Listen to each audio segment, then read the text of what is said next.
예, 안녕하십니까. 이동욱입니다.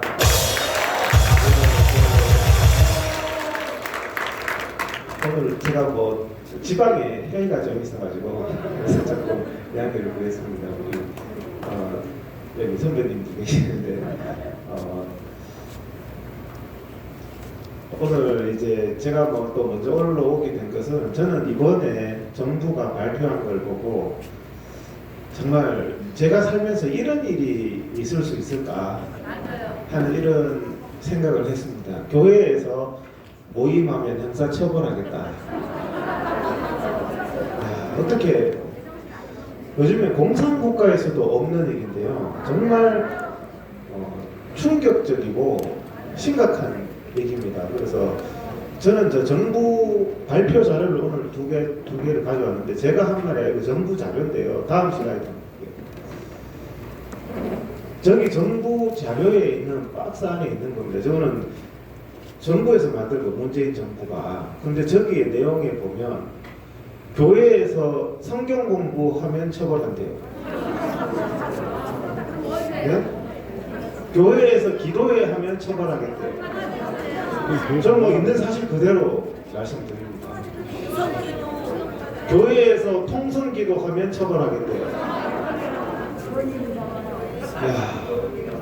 교회에서 찬송을 또 크게 부르면 처벌하겠다. 밥 먹어도 처벌하겠다. 그래서 제가 물어봤어요. 그러면 앞으로 교회에서 소규모 10명, 20명 모임조차도 하면은 이렇게 처벌하겠다 그러는데 교회 소규모 구역 예배해도 처벌하겠다. 그러면 구역 예배를 그 앞에 식당에 가서 하면 어떻게 되느냐?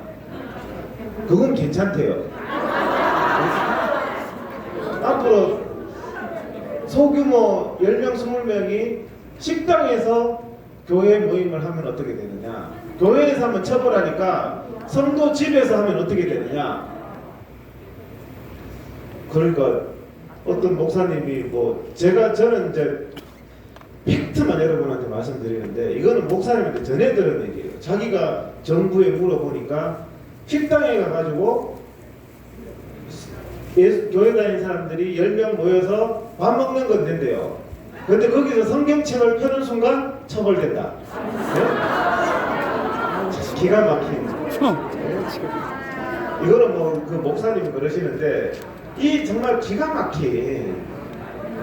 아니 식당에서 지금 50명, 30명 밥 먹는 건 되고 교회에서 밥 먹는 건 왜 안 됩니까? 똑같은 사람인데 절에서 20명 모이는 건 되고 교회에서 20명 모이는 건 왜 안 됩니까? 무슨 상식에 맞는 소리를 해야죠.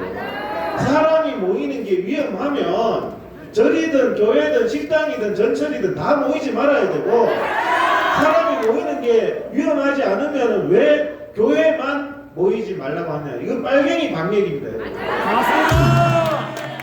세상에 무슨 이런 일이 있는지 여러분 이거는 의학 지식이 없어도 상식이 없는 얘기 아니에요. 지금 세종문화회관에 모차르트라는 공연을요 매일 3,000명이 빡빡하게 들어가서 공연하고 있습니다.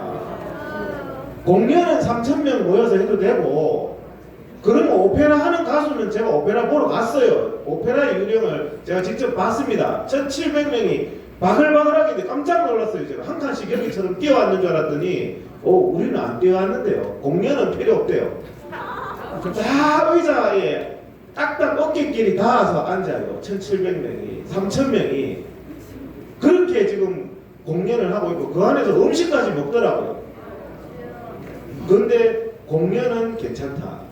교회 안에서 밥 먹는 건 위험하다. 이런 거짓을 하는데요. 앞에 슬라이드 조금 해보세요. 그래서 정말 어떻게 이렇게 대한민국에서 제가 페이스북에다가 적었습니다. 대한민국 목사님들 정신 차리세요. 어떻게 교회에서 구역 예배하면 처벌하겠다. 교회에서 통성기도하면 처벌하겠다. 성경 공부하면 처벌하겠다는 이런 소리를 듣고 처벌 안 당하려고 안 모이는 그게 정말 뭡니까? 이게 교회입니까? 이게 무슨 신앙입니까? 이게 헌법상의 가장 기본적인 것을 파괴를 하고 있거든요. 저게 모차르트 공연장 배치도인데요. 3022석 배치도를 제가 가져왔고, 그 다음 슬라이드. 저게 모차르트 공연하는 데인데요. 저 3,000명 꽉 들어갑니다. 세종문화회관 대강당. 저기서 지금 오늘도 하고 있어요. 오늘도. 그 다음 슬라이드. 저 오페라의 유령에서는요, 오페라 주연 배우가 이 코로나 확진에 걸린 거 아시죠? 확진에 걸려서, 근데 찬송가 마스크 안 쓰고 하면 처벌하겠대요. 이 문재인 빨갱이 정부가. 그러면은 오페라 저 배우도 마스크 쓰고 해야 될 거 아니에요? 마스크 안 쓰고 하는데 이게 10,000명한테 퍼졌어요. 그런데도 격리도 안 시켰습니다. 그 다음 슬라이드. 저거는 오페라에 유령하는 그 용산에 있는 블루스퀘어 1,700명 들어가는데 계속 공연하고 있습니다. 확진자 나와도 하고 있습니다. 근데 교회는 확진자 생길까봐 10명도 모이지 말랍니다. 저기는 확진자 나와도 1,700명 공연하는데. 그래서 오늘 이런 얘기를 했더니 우파 국민들도 아니에요. 좌파분들이 이제는 우리도 거짓말인 줄 압니다 그러더라고요. 처음에는 정부가 그런 줄 알았는데, 위험한 줄 알았는데 하는 것 가만 보니까 좌파인 사람들이나 중도인 사람들도 이제는 거짓말 그만하세요. 안에서 3,000명 하는 건 되고 그 앞에 10명이서 문재인 정부의 잘못에 대해서 집회하겠다니까 코로나 때문에 위험해서 안 된다 했거든요. 그 다음 시간에 저분이죠. 사랑제일교회 예배 드린다고 고발했습니다. 여러분, 예배 드린다고 3월달에. 그 다음 시간에 저렇게 예배를 띄엄띄엄해서 저기 예배 위에 사진은 예배 드리는 건데 500명 데리고 와서 교회 출입 못하게 하고 앞에 스피커 엄청나게 크게 틀어서 예배 시간에 하나님이 두려운 줄 알아야지. 저 짓을 벌인 사람이 불과 4개월 후에 세상에서 가장 불명예스럽게 가장 비참하게 되었습니다. 그 다음 슬라이드. 저 사람이 저 밑에 용산에 2,000명 모이는 나이트클럽은 밤새도록 춤추고 안고 하는 거는 괜찮대요. 거기는 또 코로나가 없대요. 이게 빨갱이 거짓 방역입니다. 제발 빨갱이 거짓 방역은 그만해야 됩니다. 여러분. 그 다음 슬라이드. 그래서 제가 박원순 저 시장을 도저히 예배 방해죄, 애국 국민들 집회 방해죄, 그 다음에 나이트클럽은 방치하는 건 직무유기죄로 고발을 했더니 MBC, KBS, 연합뉴스, YTN 다 나왔잖아요. 그때 얘기 드렸잖아요. 그래서 내가 처벌시키려고 종로경찰서에 전화해서 빨리 박원순 불러서 처벌시키라 했는데 더 많은 처벌을 받았습니다. 그래서 이 사건은 굉장히 불행한 사건이죠. 우리나라의 권력자가, 그죠? 권력자가 힘없는 여직원을 수년 동안 성추행한 사건입니다. 이 사건이. 부산시장이 그러고, 권력자인 서울시장이 그러고, 충남지사가 그러고, 여성을 성추행하고 그 잘못을 덮기 위해서 자살한 사건이잖아요. 이 본질입니다. 이것을 미화해서도 안 되고요. 이것을 영웅시해도 안 되는 겁니다. 앞으로는 여러분들의 딸, 여러분들의 동생인 여성이 밥 먹고 살라고 직장에 갔는데 힘있는 상사에 의한 이런 것들이 재발되지 않도록 하는 것이 나라가 할 일이지, 시청 앞에 무슨 애국운동하다가 뭐 사람 전사한 것처럼 무슨 거기를 사람들이 추모를 합니까? 성추행범인데요. 잘못된 거죠. 그 다음 시간. 그분들이 그 성추행 당한 여성이 여러 명인데 박원순이 너무 힘이 세서 겁나서 신고를 못했다고 저희 언론에 나왔습니다. 그 다음 슬라이드. 그런데 저는요, 최소한 박원순 유원장 보고 더 놀랐어요. 마지막 자기가 인생을 돌아보면서 자기한테 수년 동안 성추행 당해서 정신과 치료까지 받고 있는 그 여성에 대해서 한마디 사과는 해야죠.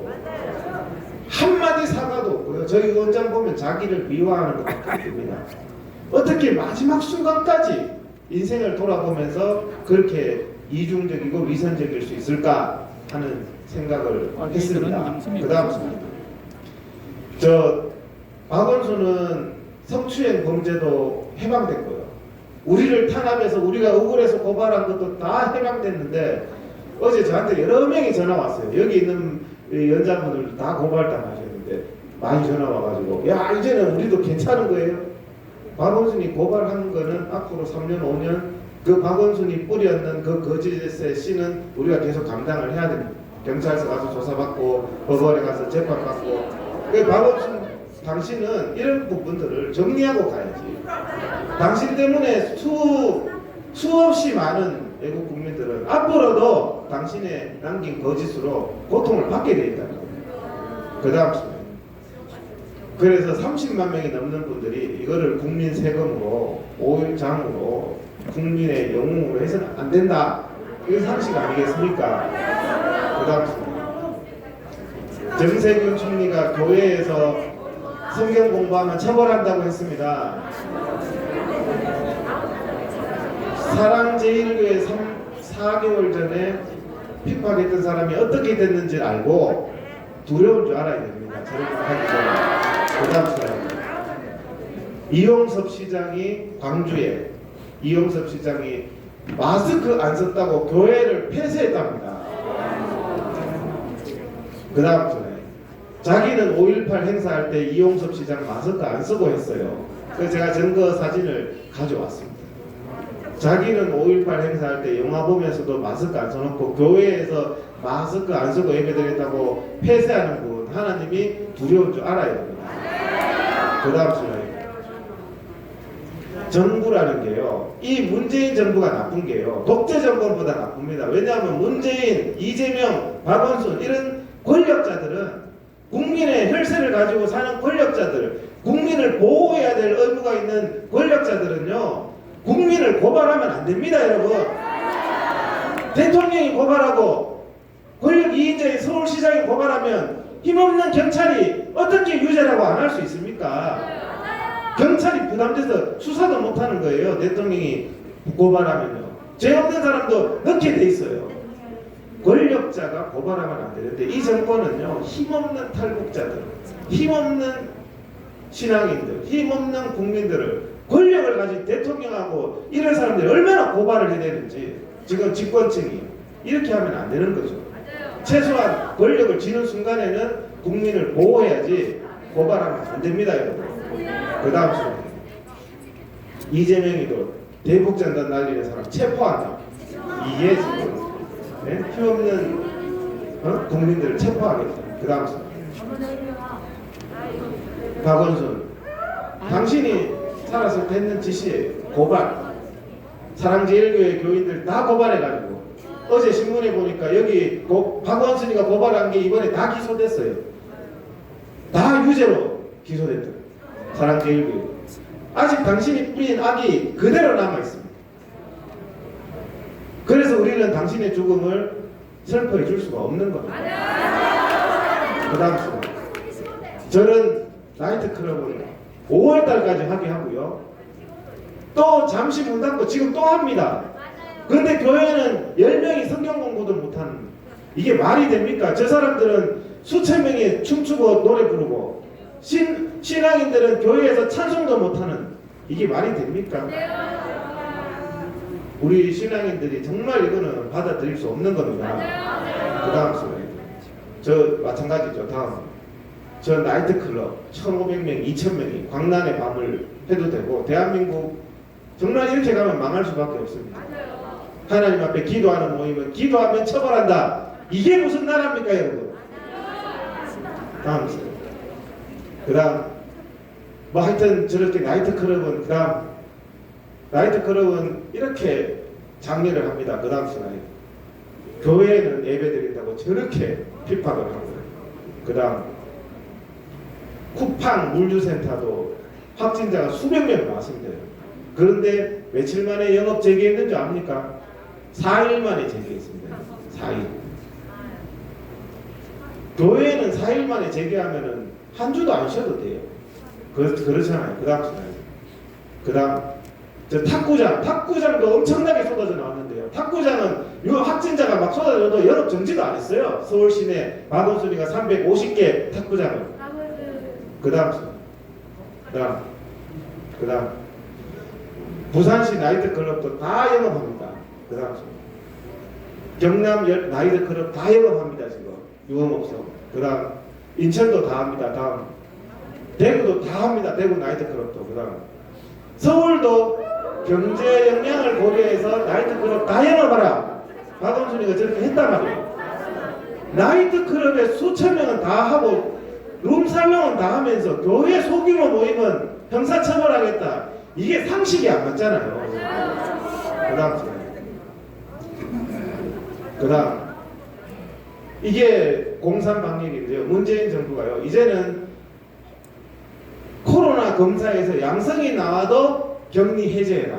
또 이러고 있어요. 코로나 검사에서 양성 나온 사람은 격리해야 되잖아요. 격리 해제하라고 적어놨습니다.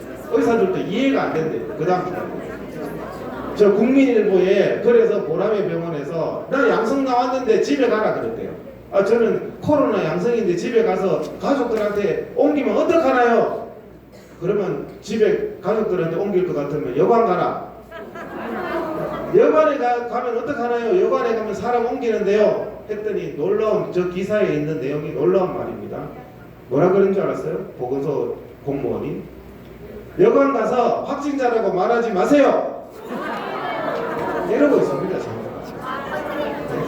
이런 거짓된 방역을 하면서 교회에서는 확진자 없는데도 확진자 있을까봐 모이지도 마라.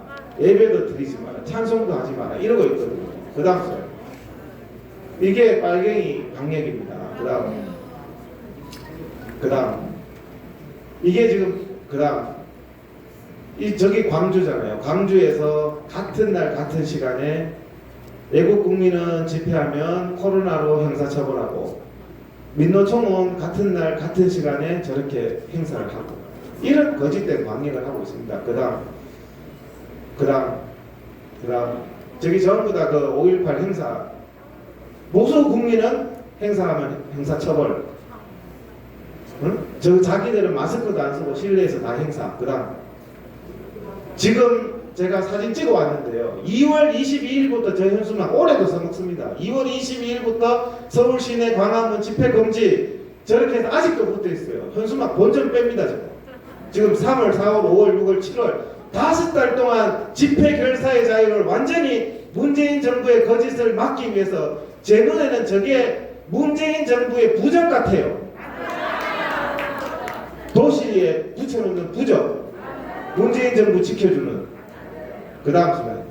그래서 엄청난 저런 핍박에 대해서 다음 주 화요일 날 오후 2시에 법원에다가 저런 거짓 공산방역 중단하라는 재판이 열립니다. 다음 주 오후 2시에 서울행정법원에서 지금까지 제가 말했던 이거를 그대로 얘기해서 판사분이 양심이 있으면 생각을 해보세요. 실내에서 3,000명은 바글바글하게 모차르트 공연을 하고 밖에서 애국국민 100명은 집회 못합니까? 여러분들이 판사면 이건 법의 문제가 아니고 상식과 양심의 문제이기 때문에 저는 다음 주 화요일 날 광화문 광장이 열릴 것이라고 믿습니다. 열리지 않으면 그 다음 주에 또 날 거예요. 다른 판사에게. 그 다음 주 여러분들 저거를 위해서 기도해 주시고 판사가 최소한의 대부분 좌파 판사지만 양심 있는 판사 걸리게 해달라고 기도해 주세요. 상식 있는 판사가 판결문을 통해서 이 빨갱이 방역 그만두라는 판결문이 저는 딱 적시되기를 바라고 있습니다. 그 다음 야외에는 마스크도 쓰지 말라고 문재인 정부가 얘기했어요. 근데 야외에서 집회는 못하게 한다. 저게 열리면 저는 8월 15일 날 집회도 성공적으로 할 수 있을 것이라고 생각합니다. 저게 세종문화회관 일부러 제가 당신들 양심 부끄러워라고 단 10명 집회 신고했어요. 3022명 공연하는 그 장소 앞에 단 10명 집회 신고해가지고 설마 양심의 털이나 안 난 이상은 하겠지 했는데 코로나 때문에 안 됩니다. 이렇게 답변을 했습니다. 그 다음 슬라이드. 저거는 7명 그래서 7명 신고했더니 7명 집회 좀 합시다 했더니 코로나 때문에 안 된대요. 그런데 옆에 저 세종문화회관에서는 3,000명이 밤에 갯대처럼 나오더라고요. 집회하면서. 여러분들 판사가 아니더라도 의사가 아니더라도 이거는 양심의 문제, 상식의 문제가 아니겠습니까? 그래서 이것들을 계속 알렸더니 오늘 하는 사람들이 오전에 제가 만났는데 그분 나는 보수는 아니지만 이 거짓된 방역에 대해서 우리 이제는 알게 됐습니다. 이렇게 얘기를 국민들이 합니다. 이제는 좌파도 중도에 있는 사람들, 양심 있는 사람은 우리는 이제 양심이 찔립니다라는 얘기가 나와요. 그 다음 저게 뭔지 아시죠? 일본 대사관 앞에 반일 집회하는 데는 코로나 없다고 윤미향이는 7월달까지 하게 해줬어요. 10명 집회 못하게 하면서. 저 일본 대사관 앞에 반일 집회하길래 보수단체가 저 윤미향이 할머니 덩쳐먹은 거에 대해서 규탄하겠다고 저기 집회 신고를 밤새워서 해서 먼저 냈어요. 1순위가 돼서 보수단체가 집회를 하게 되니까 저놈들이 보수단체 집회를 불법으로 방해를 했습니다. 그 소녀상 앞에다가 제가 가봤는데 중고등학생들 가미가제 특공대처럼 동원해가지고 허리에 밧줄을 묶고 그 소녀상에 밧줄을 묶어서 그렇게 있더라고. 그래서 제가 걔들한테 정신 차리라 그랬는데 추미애가 그 집회를 방해하고 불법 집회를 하고 있는 그 학생들에 대해서 추미애 법무부 장관이 저 학생들 보호해주라 이렇게 명령을 내렸습니다. 여러분 이게 법무부 장관입니까? 무슨 빨갱이 장관입니까? 그 다음 저게 추미애가 페이스북으로 공개적으로 집회 방해하고 있는 소년들 보호해라, 불법 집회 보호해주라 이렇게 했습니다. 이게 나라입니까 여러분? 그 다음 수가 그리고 나서 종로구청장이 보수단체가 그 장소에서 집회를 이제 허가를 받으니까 그때부터 코로나 때문에 못한대요. 거기 위험해가지고. 윤미향이가 하는 7월 3일까지는 2월달부터 7월달까지 질병 똑같은 심각인데 거기는 코로나 없다고 허가하다가 보수단체가 거기에서 윤미향의 거짓에 대해서 집회를 하겠다고 하니까 코로나 때문에 못한다는 공산당 빨갱이들이요 이 변경까지 이용합니다. 그 다음 저 추미애가 조국에 대해서 무리한 수사다. 그 다음 조국에 대해서 한명숙에 대해서 무리한 수사라고 하는 법무부 장관이라는 자가 저 정유라는 어떻게 됐습니까? 이 좌우의 문제가 아니잖아요. 22살짜리 정유라를 유럽에서 체포해가지고 저렇게 수갑을 쳐서 아시안게임 금메달 따가지고 체육 특기자로 이화여대 간 사람을 중조를 만들었습니다. 여러분. 그런데 30살 먹었는 조국이 딸은 어린 애라고 어린 애는 얼굴도 지금 조국이 딸은 얼굴도 구할 수가 없어요. 22살 정유라는 파렴치범이라서 얼굴까지 다 공개해서 수갑까지 채워서 중조를 만들고 조국이 딸은 논문 위조했죠. 입시용 논문, 입시용 경력 위조했죠. 정말 조국이 딸이 다 위조해서 들어갔는 그 아직도 의사 시킨다고 곧 의사가 된답니다. 이게 나라입니까 여러분? 정말 최소한 이 자체는 법도 아니고요. 자기들이 정의로운 나라도 아니고 공정한 나라도 아닙니다. 박근혜 대통령 끌고 다니면서 수갑 채워서 온갖 망신을 다 줘놓고 무리한 수사는 뭐가 무리한 수사입니까? 조국 수사가 소환할 때 비공개로 해주고 온갖 특혜를 다 준 조국 수사가 어떻게 무리한 수사입니까? 박근혜 대통령에 대한 수사가 여러분 무리한 수사입니다. 그 다음 이재수 장군 저렇게 수갑 채워서 망신 줘서 이재수 장군의 최후 진술이 나는 군인으로서 부끄러운 일을 한 적이 없다 하고 자결을 했습니다. 그 다음 김관진 장군 그 다음 정유라 그때 그 김경숙 이화여대 학장 암 걸려서 사람이 다 죽어가는데도 저렇게 체포해가지고 근데 조국이 딸 교수들은 지금 떵떵거리면서 살잖아요. 그 다음 최소한 상식이 없는 거죠. 정광훈 목사님 다 기소합니다. 그 다음 다 기소해요. 정광훈 목사님 한두 개가 아니에요. 그 다음 요즘도 막 계속 불러서 조사하고 이게 나라입니까 여러분? 그 다음 정가원 목사님 조국이 명예훼손까지 막 기소하고 그 다음 이 박지원은 여러분 잘 알잖아요. 박지원이 그 정몽원 회장한테 5,400억을 강요해서 북한에 갖다 줬잖아요. 그게 강요죄입니다 여러분. 그것 때문에 정몽원 회장이 죽었는데 그게 강요죄지. 무슨 박근혜 대통령이 말도 안 했는데 이재용한테 강요죄입니까? 맞아요. 박근혜 대통령 미르재단 그거를 무슨 뒤집어 씌워서 25년을 때렸는데요. 맞아요. 북한 적국에 5,600억 갖다 준 것은 김대중 대통령도 처벌 안 받고 박지원도 처벌 안 받았어요. 이게 나라입니까? 5,600억을 김정일이한테 갖다 주는 거는 처벌 안 받고 기업 돈 뺏어가지고 박근혜 대통령 아무런 관계없는 재단에 700억 그걸 뒤집어 씌워서 25년을 때리는 이게 나라입니까? 그 다음 시간. 그 다음 이 지금 추미애 그 연설문 추미애 발표문이 최강욱이한테서 나왔잖아요. 여러분 박근혜 대통령 사건이 어떻게 해서 생겼습니까? 박근혜 대통령 연설문이 최순실이한테서 나왔다고 뒤집어진 거 아닙니까 여러분? 추미애 발표문이 발표되기 전에 최강욱에서 나오면은 이게 바로 국정농단입니다 여러분. 그것도 다른 게 아니라 검찰을 때려잡기 위해서 지금 범죄자 최강욱하고 같이 사전에 이런 것들을 공유했다는 것 자체는 최순실은 그래도 다른 사람 때려잡는 연설문을 같이 공유한 건 아니잖아요. 그 다음 추미애가 코로나가 윤석열 때문이라고 합니다. 그 다음 한명숙이 무죄다. 그 다음 우리 아들 건드리지 마라. 병력비리 우리 아들 탈영한 거 건드리지 마라. 우리 아들 화난다. 그 다음 뭐 검찰에 대해서 그 검찰총장 검사장 권한을 다 뺏고 있습니다. 정부가. 그 다음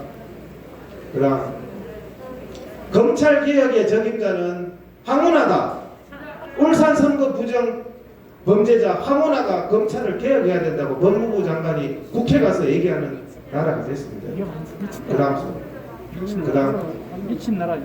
그 다음 윤석열을 식물총장을 만들고 있습니다. 그 다음 그래서 이 추미애의 헌정농단, 국정농단도 우리 보수단체가 고발했습니다. 여러분. 반드시 윤석열은 추미애의 헌정농단을 처벌해야 됩니다. 처벌해야 되는 그 근거는요, 제가 주장하는 것이 아니라 전국의 검사장들이 추미애의 윤석열 총장의 권한 박탈은 위법하다고 전국의 검사장들이 결의했어요. 그렇기 때문에 법정노가인 전국의 검사장들의 의견대로 검찰은 추미애를 체포해야 됩니다, 여러분. 그런데 저렇게 검찰을 겁박하면서 홍위병들이 검찰청 앞에서 정치검찰 퇴출 그 정권을 가진 자들이 저러고 있습니다. 예? 파쇼적으로. 경부고속도로를요, 김현미 지가 50주년 기념비에 김현미 이름을 넣고 박정희 대통령 이름 빼버려. 김현미가 경부고속도로 만들었습니까, 여러분? 최소한 염치가 없는 겁니다, 여러분. 그 다음 민주당 의원이요, 김제 의회에서 기자들 다 모아놓고 저 의원하고 민주당 의원끼리 우리 간통했다고 큰 소리치는 세상이 됐습니다. 민주당의 의원들의 그 윤리의식이라는 게 정말 너무 기가 막힙니다, 여러분. 그 다음 순간 어제 보던데요, 부천시 의회 민주당 의장이 현금 CD기에서 돈 훔쳤답니다, 여러분. 김포시 전 의장은 골프채로 마누라 때려 죽이고, 이게 민주당 의원들의 윤리 수준입니다. 노블리스 오블리제는 아니라고. 최소한 일반 국민들의 수준은 돼야 될 거 아닙니까? 작범 수준도 안 됩니다. 그 다음 코로나는 윤석열이 때문이고 집값이 지금 폭등했거든요. 예, 강동의 아파트는 17억이고 강남의 아파트는 30억, 40억에서 제가 젊은이들을 만나보니까 20대, 30대들이요 살 낙이 없답니다. 이제 문재인 때문에 아파트가 30억, 40억 됐어요. 이것들은 우리 어른들도 애가 집이 없는데 이제 기가 막힌다. 그런데 그게 박근혜 때문이다. 그 당시 정말 이 빨갱이 방역, 제가 지금 말씀드리는 건 이제 마무리를 하겠습니다. 제가 말씀드리는 것은요, 좌와 우의 개념이 아니고요, 인간의 양심은 하나여야 된다는 겁니다. 지금은 참과 거짓의 문제입니다. 이제 좌파가 무너질 날이 얼마 남지 않았습니다. 오늘 분명히 제가 들었습니다. 좌파 내에서도 양심이 찔리는 사람들이 너무 많이 생기고 있다고 합니다. 이제 문재인 정권이 무너질 날이 얼마 남지 않았습니다. 우리가 반드시 우리가 이 나라를, 자유민주주의를 지켜야 할 것입니다. 이 자유민주주의를 지키는데 하나님께서 역사하시지 않겠냐 하는 생각을 합니다. 감사합니다. 네, 수고했습니다.